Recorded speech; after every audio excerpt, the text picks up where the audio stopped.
বাবার মৃত্যুতে সন্তান বলে ইন্না লিল্লাহি ওয়া ইন্না ইলাইহি রাজিউন। এক কথায় বলতে গেলে আল্লাহর জিনিস আল্লাহ নিয়ে গেছে। আমার বাপ তো আমার আল্লাহর জিনিস, মানে রব বলে যে তোর বাপ দরকার, সেজন্য কিছুদিন ডাকার জন্য তোকে বাপটা দিছি যে, কিন্তু বান্দাটা আমি আল্লাহরই। তোর মা ডাকা দরকার, সেজন্য মা ডাকার জন্য একজন দিছি যে, কিন্তু তোর মাটা আমার রবের বান্দা, এটা আগের। মনোযোগ আছে? তাহলে সবগুলা কার? আল্লাহ। আর একটু জোরে বলেন, সবগুলা কার? আল্লাহ। সৃষ্টি জগতের সবগুলা রব বানিয়েছেন কাদের জন্য? আর আমাদেরকে বানিয়েছেন আল্লাহর জন্য। আমাদেরকে বানিয়েছেন রবের জন্য। আল্লাহ নিজের জন্যই বানিয়েছেন। সেজন্য আল্লাহ তাআলা আমাদেরকে দোয়াটা শিখাই দিয়েছেন। বাপ মারা গেলে ইন্না লিল্লাহ পড়ো, মা মারা গেলে ইন্না লিল্লাহ পড়ো, সন্তান মারা গেলে ইন্না লিল্লাহ পড়ো। যার জন্য তুমি চোখের পানি ফেলছো, এটা দুনিয়ার সামান্য একটা মায়া মাত্র, এটা আসল সম্পর্ক নয়। মা বাবার সম্পর্ক সন্তানের সাথে আসল সম্পর্ক নয়, আসল সম্পর্ক আমি আল্লাহর সাথে। এবার ঈমান আমানা একটা কথা বলেন, আমার মায়ের উপর আমার যতটুকু অধিকার সন্তান হিসেবে, আল্লাহ স্রষ্টা হিসেবে অধিকার কম না বেশি? বেশি। আরো জোরে বলেন, কম না বেশি? বেশি। বাবার সন্তান হিসেবে বাপকে হারানোর জন্য, কান্না করার জন্য, এই বাবার প্রতি আমার সন্তান হিসেবে অধিকার যতটুকু, আল্লাহ হিসেবে, বাবার আল্লাহ হিসেবে, স্রষ্টা হিসেবে আমার বাবার উপর আমার আল্লাহর অধিকার কম না বেশি? বেশি। সেজন্য রব বলে, আমি যখন কাউকে টেনে নিয়ে আসব, তুই কান্না করিস না, আজাহারি করিস না, তুই এরকম আহাজারি করিস না। কারণ বান্দাটা যার জন্য তুই কান্না করছস, সেটা তোর 10 বছরের 20 বছরের বাপ, কিন্তু আমি রবের বান্দা, সে হাজার হাজার বছরের। দুনিয়াতে যতক্ষণ আছে তোর বাপের সাথে তোর সম্পর্ক আছে, কবরে যাওয়ার পরে তোর সাথে তোর বাপের কোনো সম্পর্ক নাই, হাসরে তোর কোনো সম্পর্ক নাই, জান্নাতে কোনো সম্পর্ক নাই, কিন্তু তোর বাপ আমার বান্দার সাথে রূহ জগতে আমার সম্পর্ক, রূহ জগতে আমার সম্পর্ক, বাবার পেটে থাকা অবস্থায় আমার সম্পর্ক, মায়ের পেটে যখন তোর বাপ এসেছিল তখনও সম্পর্ক, দুনিয়াতে যখন আসছে তখনও সম্পর্ক, কবরে যখন ছিল তখনও সম্পর্ক, হাসরে যখন তোর বাপ উঠবে তখনও আমার সাথে সম্পর্ক আছে। সেজন্য অধিকার হক কার বেশি? আল্লাহর। জোরে বলেন, কার বেশি? আল্লাহ। এবার বলেন, সবকিছু কার? আল্লাহর। সবকিছু কার? আল্লাহ। সৃষ্টিকে বানিয়ে দিলেন কাদের জন্য? আমাদের জন্য। আমাদেরকে রাখলেন নিজের জন্য, আমাদেরকে রাখলেন নিজের জন্য। বলেন, আমাদেরকে রাখলেন নিজের জন্য। তো রব এখন চাই কি জানেন? রবের চাওয়া একটাই, বান্দা তোর যা দরকার আমি দিব, যখন দরকার আমি দিব, যেভাবে দরকার আমি দিব। তুই বান্দা আমার হাতে হা মিলাই চল, নাতে না মিলাই চল। তোর নিজের চাওয়াকে দাম দিস না, নিজের ইচ্ছাকে দাম দিস না, বন্ধুর সে বাজে কথাকে দাম দিস না, বউয়ের কথাকে দাম দিস না, স্বামীর কথাকে দাম দিস না। আমি আল্লাহর কথাকে দাম দে, আমার নবীর কথাকে দাম দে। সুবহানাল্লাহ। তুই আমার কথাকে দাম দে, আমার নবীর কথাকে দাম দে। তোর যা দরকার চাওয়া আমি পূরণ করব, তোর স্বপ্নকে বাস্তবে আমি রূপদান করব, তোর ঘুম থেকে উঠাটা আমি ব্যবস্থা করব, তোর নিঃশ্বাসটা আমি দিচ্ছি, তোর খাবারটা আমি দিচ্ছি, তোর ডগগিলা আমি দিচ্ছি, তোর পেটে রাখা আমি করছি, তোর হজম করা আমি করছি, তোর বাথরুমের ব্যবস্থা আমি করছি, তোর প্রস্রাবের ব্যবস্থা আমি করছি, কিডনির ব্যবস্থা আমি করছি। বান্দারে তুই শুধু আমার মনোযোগে থাক, আমার মনোযোগে থাক। তুই কোন রকম চেষ্টা করে দুনিয়ার সামান্য হায়াতকে আমি রবকে খুশি করে আসার চেষ্টা কর। তুই দুনিয়াতে শয়তানের মুখে লাথি মেরে আমাকে খুশি করে আয়, হাসরের ময়দানে আমি আল্লাহ তোকে খুশি করে দিব। সুবহানাল্লাহ। এই জান্নাতের কয়েকটা দরজার নাম আপনি আমি জানি। সে রবের সৃষ্টির মধ্যে আছে পশু পাখি, কিছু কিছু নাম আমরা আপনি জানি, সবগুলা জানা সম্ভবপর হয় নাই। আমি বলতে থাকবো, রবের বান্দারা নিয়ামত পাওয়ার লক্ষ্যে, গুনাহ মাফের লক্ষ্যে, সওয়াবকে বাড়ার লক্ষ্যে রবের প্রশংসায় বলতে থাকেন সুবহানাল্লাহ। সুবহানাল্লাহ। আর একটু জোরে বলি না সুবহানাল্লাহ। সে রব সৃষ্টি করেছেন 7 আসমানকে, সে রব সৃষ্টি করেছেন জমিনকে, আসমানের উপর বানায় দিলেন একটা জগৎকে। এক একটা জগতের মধ্যে কারোর সাথে কারো সম্পর্ক নাই, কারোর সাথে কারো কোনো মিল নাই, কারোর সাথে কারো কোনো সম্পৃক্ত নাই। প্রত্যেকটা সৃষ্টি আপন আপন জায়গায় ইউনিক। বিজ্ঞান হচ্ছে বর্তমান পৃথিবীর সবচেয়ে অগ্রদর, সে বিজ্ঞানও এখনো আসমান পর্যন্ত পৌঁছাতে সক্ষম হয় নাই, কিন্তু আমাদের রব হাজার কোটি বছর আগে আসমানকে বানিয়ে দিয়েছেন, দ্বিতীয় আসমানকে সাজিয়ে দিয়েছেন, তৃতীয় চতুর্থ আসমানকে বসিয়ে দিয়েছেন, পঞ্চম ষষ্ঠ সপ্তম করে আল্লাহ পাক আসমানকে ছাদ বানিয়ে দিলেন। এবার পরে এ উপর থেকে চলে গেল, অনেক অনেক জগৎ চলে গেল, আরশ আছে, লৌহ আছে, কলম আছে, কুরসি আছে, জান্নাত আছে, জান্নাত আছে, সুবহানাল্লাহ বলেন না। আবার এই এক একটা সৃষ্টির মধ্যে এক একটা সৃষ্টিকে আল্লাহ ডিউটি দিয়ে দিয়েছেন। জান্নাতের ডিউটির মধ্যে রিদওয়ান নামক ফেরেশতাকে দিয়ে দিয়েছেন, জাহান্নামের মধ্যে মালিক নামের ফেরেশতাকে দিয়ে দিয়েছেন। দুজনেই ফেরেশতার দলে, কারোর সাথে কারোর চেহারার মিল নেই, কারোর সাথে কারোর ধরনের মিল নেই। এই সব কিছু যিনি সৃষ্টি করেছেন ওই আল্লাহ সমস্ত কিছু সৃষ্টির মধ্যে যাকে সবার শ্রেষ্ঠ বানিয়েছেন সেই শ্রেষ্ঠ সৃষ্টির নাম আশরাফুল মখলুকাত, মানুষ জাতি। আশরাফুল মখলুকাত, মানুষ জাতি, সুবহানাল্লাহ। আশরাফুল মখলুকাত, মানুষ জাতি। আসমান থেকে শ্রেষ্ঠ মানব জাতি, জমিন থেকে শ্রেষ্ঠ মানব জাতি, জান্নাতের চাইতে দামি মানব জাতি। এই মানব জাতির ভিতরে শ্রেষ্ঠ লোক বানিয়েছেন ইমানদারদেরকে, ইমানদারদের ভিতরে শ্রেষ্ঠ বানিয়েছেন আউলিয়াদেরকে, আউলিয়ার চাইতে শ্রেষ্ঠ বানিয়েছেন তবে তাবিঈদেরকে, তবে তাবিঈর চাইতে শ্রেষ্ঠ বানিয়েছেন সাহাবীদেরকে, সাহাবীর চাইতে শ্রেষ্ঠ বানিয়েছেন নবীদেরকে, নবীর চাইতে শ্রেষ্ঠত্ব বানিয়েছেন রাসূলদেরকে, আর রাসূলের উপর ইমাম বানিয়েছেন আমাদের নবী কামলিওয়ালাকে। আল্লাহু আকবার।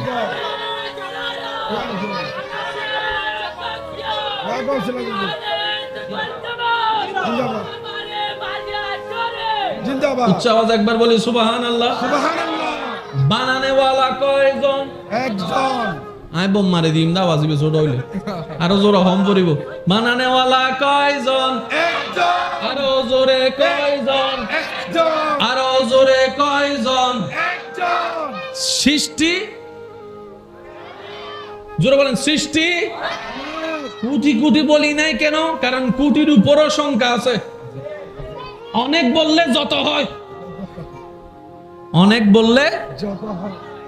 সেই বানানেওয়ালা সব বানিয়েছেন।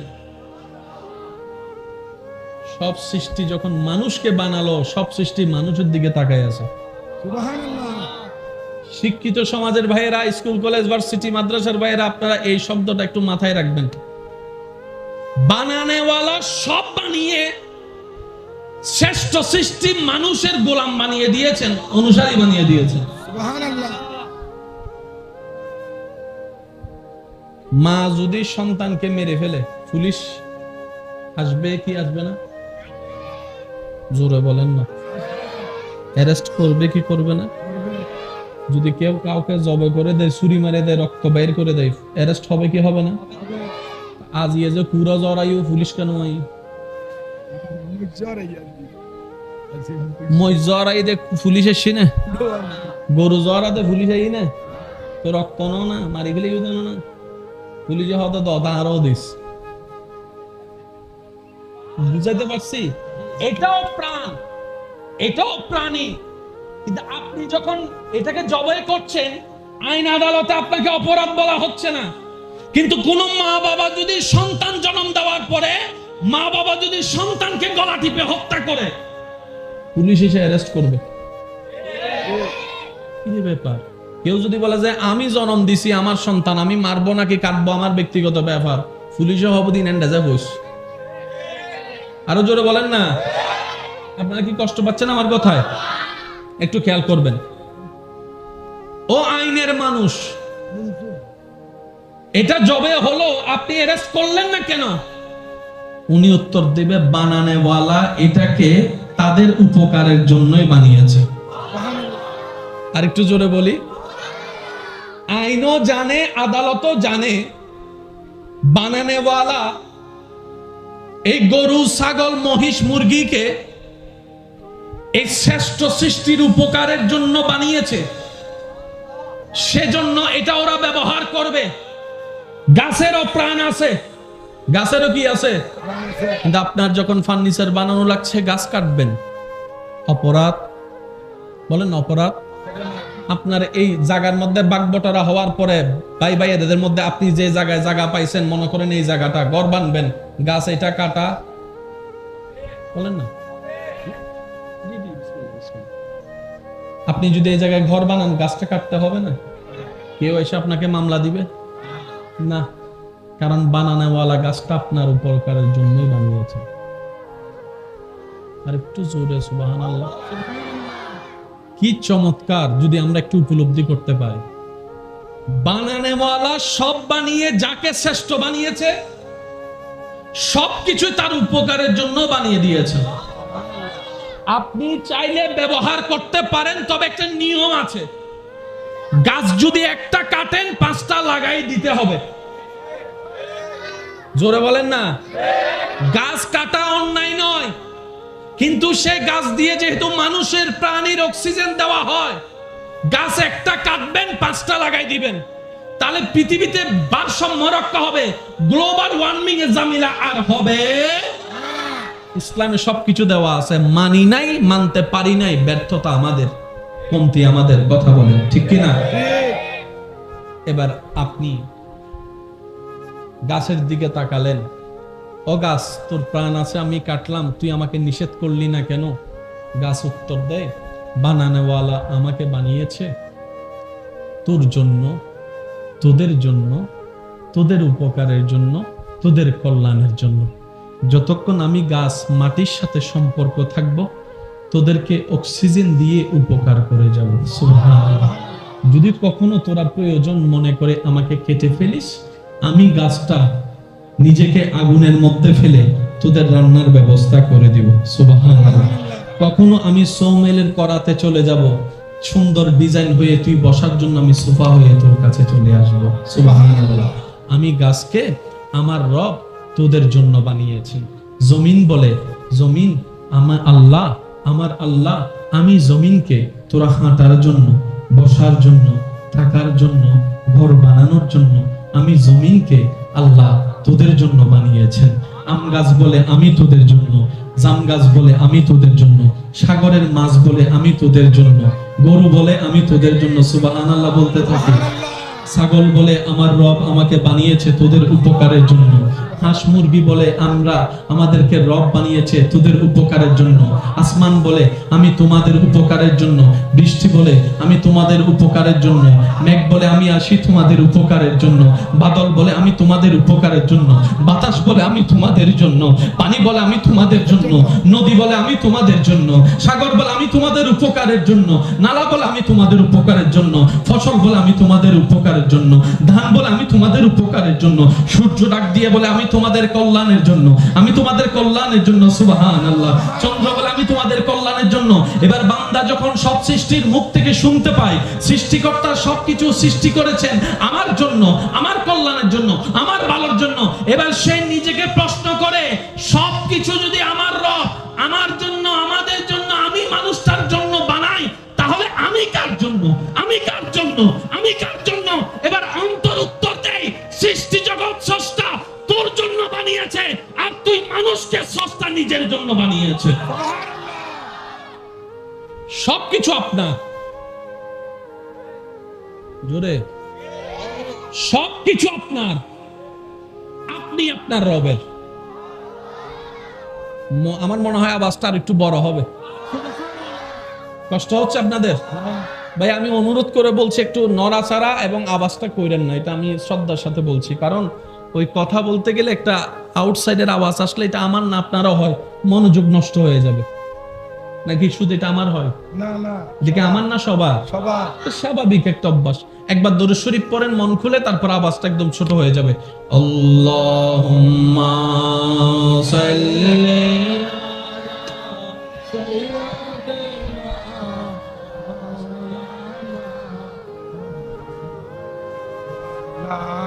সৃষ্টিকর্তা সব বানিয়েছেন আমাদের জন্য, আমাদেরকে বানিয়েছেন শুধু ওনার জন্য। এই কথায় কারো কোনো দ্বিমত নাই। সেজন্য আপনার এলাকায় মানুষ মারা গেলে কি বলেন? বাবু কথা বলিয়েন না প্লিজ, একদম চুপ থাকেন। আপনার এলাকায় মানুষ মারা গেলে কি বলেন? এই আয়াতটা কোরআনে আছে না নাই? আছে। কোরআনে তো আরো অনেক আয়াত আছে। এটা পড়েন কেন? এটা পড়তে হয় কেন? এই আয়াতটা যখন আমরা চিটাঙের মানুষ চিটাঙ্গে ভাষায় যদি বলি এতটুকু বুঝবে আল্লাহর মাল চিটাঙ্গে নাই বাংলার কেন ওয়া চিটাঙ্গে তাইলে মাইতু রোহিঙ্গা তাইলে চুপ করি দেখু আল্লাহর মাল আল্লাহ হয় না নারায়ণটা হয় না এই আল্লাহর মাল আল্লাহ লগে গই জিয়েন ইন্না লিল্লাহি ওয়া ইন্না ইলাইহি রাজিউন আয়াতের একখান মফহুম চিটাঙ্গে ভাষা মালহার আল্লাহ এই নমাতে আল্লাহ বাপ মারাগি মুরব্বী আইরা শব্দটা না হান্দিস আল্লাহর মাল আল্লাহ নিয়ে বাফি বেইয়া মালি বাফরও যদি মাল হয় সিরেঙ্গা ভাষার মধ্যে আবার ওই অন্য মিকে নলি ওই হারা সিরেঙ্গা ভাষা এক দেশের গালি এক দেশের বলি এক দেশের বলি এক দেশের গালি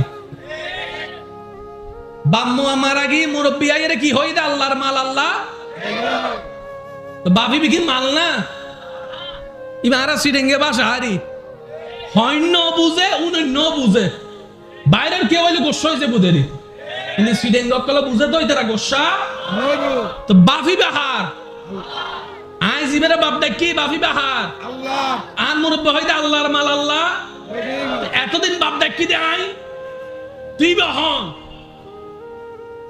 ইবে তো আল্লাহর তা আর কি এই হতান বুঝিত পাইলে জীবনত বহুত সমস্যা সমাধান হয়ে যাব মাইকের আওয়াজ এই মুহূর্তে যত দূর যাচ্ছে যে যেখান থেকে শুনতে পাচ্ছেন গভীর মনোযোগ ব্যবসায়ী চাকরিজীবী গৃহিণী স্বামী স্ত্রী পরিবার সবার মনোযোগ কারণ সবার পরিচয় ভিন্ন থাকলেও সবার একটাই পরিচয় আমরা সবাই রবের বান্দা একদিন আমাদেরকে মরতে হবে একদিন আমাদেরকে কবরে যেতে হবে এটা নিয়ে কারো কোনো দ্বিমত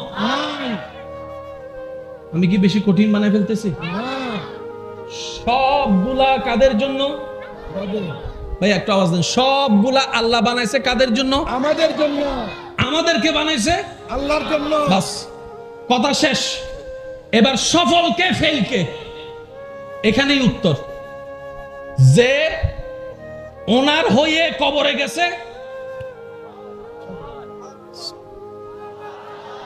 যে ওনার হয়ে ওনাকে খুশি করে কবরে যেতে পারছে সে যে হোক সফল আর যে ওনার হতে পারে নাই সে যে হোক বিফল ফেল ফেল জোরে বলেন ফেল যে হতে পারছে উনি পাস যে হতে পারে নাই ফেল এই কথায় কারো কোনো দ্বিমত আছে না আমি আওয়াজ শুনি না বলেন কারো কোনো দ্বিমত আছে যে উনার সব তার যে উনার সব তার যে উনার হতে পারে নাই সে সৈন্যদল লোসাই হয়ে যায় বুঝতে পারছি কথা এতটুকু বুঝতে পারছি আমরা এবার বলেন পৃথিবীতে যত আল্লাহর প্রিয় বান্দারা আছে তাদেরকে আমরা সম্মান করি কেন উত্তর একটাই ওনারা টার্গেট ফিল আপ করছে সুবহানাল্লাহ এই এলাকার সবচাইতে খারাপ মানুষটাও যদি টার্গেট ফিল আপ করতে পারে